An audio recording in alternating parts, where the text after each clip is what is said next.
Easy ആയൊരു bread veg pizza ഉണ്ടാക്കാം.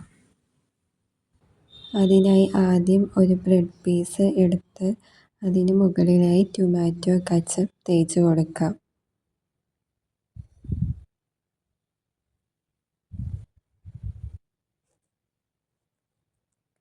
അതിന് മുകളിലായി ചെറുതായി അരിഞ്ഞ സവാള ഇട്ട് കൊടുക്കാം. അതിനുശേഷം ചെറുതായി അരിഞ്ഞ തക്കാളി കൂടി വച്ചു കൊടുക്കാം. ഇതിന് മുകളിലായി ചീസ് വച്ചു കൊടുക്കാം.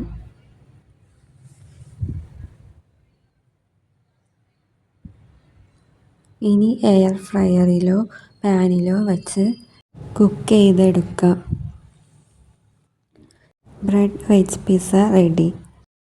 സിമ്പിളായിട്ടുള്ള ഈ റെസിപ്പി ഇഷ്ടമായാൽ ലൈക്ക്, ഷെയർ ആൻഡ് സബ്സ്ക്രൈബ്.